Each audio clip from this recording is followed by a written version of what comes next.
Hello दोस्तों, आप सभी का एजुकेशन अमरनाथ यूट्यूब चैनल पर स्वागत है।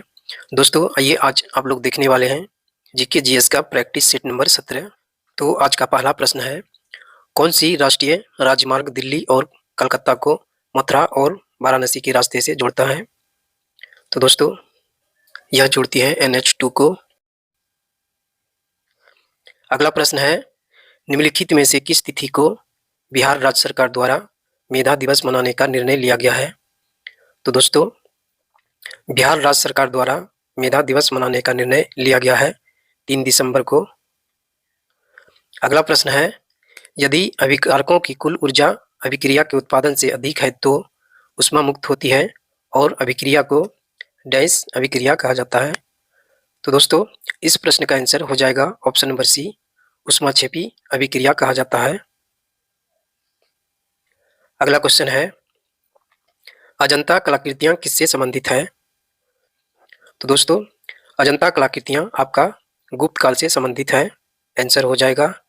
अगला है, बाबूजी के उपनाम से किन्हें याद किया जाता है? तो दोस्तों बाबूजी के उपनाम से जगजीवन राम को जाना जाता है, आपका आंसर हो जाएगा। अगला क्वेश्चन है, 1100 ईस्वी में निर्मित मंदिर जो भुवनेश्वर के अन्य मंदिरों पर प्रधानता रखता है किस मंदिर से संबंधित है? तो दोस्तों आपका आंसर होगा त्रिभुवनेश्वर लिंगराज के मंदिर। अगला है, पत्तियों की कोशिकाओं में लवक कहाँ पाए जाते हैं? तो दोस्तों आपका आंसर हो जाएगा, पत्तियों की कोशिकाओं में लवक पाए जाते हैं कोशिका केंद्र में। अगला क्वेश्चन है, कौन सी ठंडी महासागरीय धारा नहीं है? तो दोस्तों आपका आंसर हो जाएगा ऑप्शन नंबर सी, ठंडी महासागरीय धारा आपका यूरोशिया का धारा नहीं है। अगला है, कौन सा संविधान संशोधन राजनीतिक दल बदल से संबंधित है? तो दोस्तों राजनीतिक दल बदल से संबंधित संविधान संशोधन है 52वां। अगला क्वेश्चन है, हेलसिंकी कहाँ की राजधानी है? तो दोस्तों हेलसिंकी जो राजधानी है वह फिनलैंड की राजधानी है। अगला क्वेश्चन है, निम्न में से किसने सभी तीनों गोलमेज सम्मेलनों में भाग लिया? तो दोस्तों तीनों गोलमेज सम्मेलनों में भाग लिया था डॉक्टर भीमराव अंबेडकर जी। अगला क्वेश्चन है, एक्सोबायोलॉजी एक विज्ञान है जिसका संबंध है? तो दोस्तों एक्सोबायोलॉजी जिसका संबंध है बारह अंतरिक्ष में जीवन का अध्ययन से। अगला क्वेश्चन है, भारत का पहला परमाणु अनुसंधान रिएक्टर कौन सा है?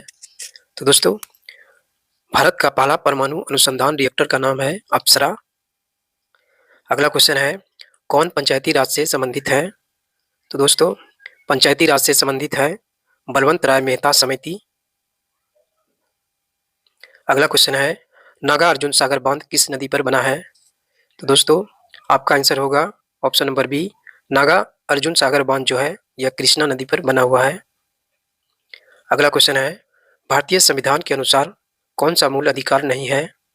तो दोस्तों भारतीय संविधान के अनुसार मूल अधिकार आपका सूचना का अधिकार नहीं है। अगला क्वेश्चन है, भारतीय संविधान का अभिरक्षक कौन है? तो दोस्तों आपका आंसर हो जाएगा, भारतीय संविधान का अभिरक्षक भारत का मुख्य न्यायाधीश होते हैं। अगला प्रश्न है, ग्रीन पार्क स्टेडियम कहाँ है? तो दोस्तों ग्रीन पार्क स्टेडियम यह कानपुर में है। अगला क्वेश्चन है, पीतल किसकी मौजूदगी में निरंतर रहने से वायु में रंगीन हो जाता है? तो दोस्तों पीतल हाइड्रोजन सल्फाइड की मौजूदगी में रहने से वह रंगहीन हो जाता है, आपका आंसर हो जाएगा। अगला क्वेश्चन है, रोलेट एक्ट 1919 किसके शासनकाल में लागू किया गया था? तो दोस्तों आपका आंसर हो जाएगा option number A, Lord Chelmsford. Lord Chelmsford के समय में रोलेट एक्ट लागू किया गया था। अगला क्वेश्चन है, कौन विदेशी आक्रमणकारी कोहिनूर हीरा एवं मयूर सिंहासन को लूटकर अपने साथ स्वदेश ले गया? तो दोस्तों आपका आंसर हो जाएगा option number B, Nadir Shah. अगला क्वेश्चन है, दृष्टि के अस्थायित्व का सिद्धांत किसके पीछे का सिद्धांत है? तो दोस्तों यह सिनेमा का सिद्धांत है, आपका आंसर हो जाएगा। अगला है मानव पर्यावरण सम्मेलन 1972 हुआ था। तो दोस्तों आपका सही आंसर हो जाएगा, मानव पर्यावरण सम्मेलन 1972 हुआ था पेरिस में। अगला प्रश्न है हार्मोन के रूप में कार्य करने वाले प्रोटीन का उदाहरण बताइए। तो दोस्तों हार्मोन के रूप में कार्य करने वाले प्रोटीन का नाम है ऑक्सीटोसिन। अगला क्वेश्चन है तरंग एक स्थान से दूसरे स्थान को गति करते समय स्थानांतरित करती है। तो दोस्तों तरंग एक स्थान से दूसरे स्थान को गति करते समय स्थानांतरित करती है ऊर्जा, ऑप्शन नंबर ए, और ऑप्शन नंबर बी ताप, और ऑप्शन नंबर सी माध्य के कण। तो दोस्तों आपका सही आंसर इनमें से सभी होगा। अगला क्वेश्चन है पारिस्थितिकी प्रणाली में प्राथमिक उत्पाद कौन होते हैं। तो दोस्तों आपका सही आंसर है ऑप्शन नंबर सी पादप। अगला प्रश्न है किसी संस्था की लाभप्रदता निर्भर करती है। तो दोस्तों किसी संस्था की लाभप्रदता निर्भर करती है न्यास के संसाधन की गति पर। आपका आंसर हो जाएगा। अगला है प्रचार उद्देश्यों के लिए भेजे जाने वाले अवांछित इलेक्ट्रॉनिक संदेश क्या कहलाते हैं। तो दोस्तों ये कहलाते हैं स्पैम। अगला क्वेश्चन है विशुद्ध रूप से संगमरमर का गुंबद इनमें से किस मुगल इमारत में सबसे पहले देखा गया। तो दोस्तों आपका सही आंसर होगा ऑप्शन नंबर डी एतमाद दौला का मकबरा में विशुद्ध रूप से संगमरमर का गुंबद देखा गया था। अगला है ब्रेड बनाने के लिए आवश्यक घटक क्या है। तो दोस्तों आपका आंसर होगा ऑप्शन नंबर ए मैदा और खमीर। अगला है हिमनद का पिघलना सागर का जल स्तर बढ़ने से जुड़ी हुई एक सामान्य घटना है। हिमनद से जुड़ी यह घटना अधिकतर पाए जाते हैं। तो दोस्तों आपका आंसर हो जाएगा ऑप्शन नंबर सी उत्तरी ध्रुव में।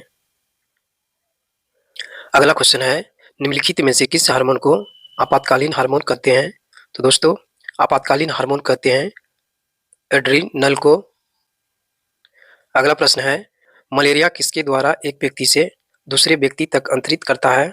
तो दोस्तों आपका सही आंसर होगा एनोफिलीज मच्छर के द्वारा मलेरिया एक व्यक्ति से दूसरे व्यक्ति तक अंतरित होता है। अगला क्वेश्चन है सांची का स्तूप किस शासक ने बनवाया था। तो दोस्तों आपका आंसर होगा ऑप्शन नंबर डी अशोक ने। अगला क्वेश्चन है डॉल्फिन रिसर्च सेंटर की स्थापना कहाँ की गई है। तो दोस्तों आपका सही आंसर होगा ऑप्शन नंबर डी पटना में। अगला क्वेश्चन है अमरबेल कसकुटा क्या है। तो दोस्तों अमरबेल कसकुटा यह पूर्ण तना परजीवी है। आपका आंसर हो जाएगा। अगला प्रश्न है force in the road my days at RBI and beyond नामक पुस्तक के लेखक सी रेजान हैं। तो दोस्तों आपका सही आंसर है option number D C Rangarajan.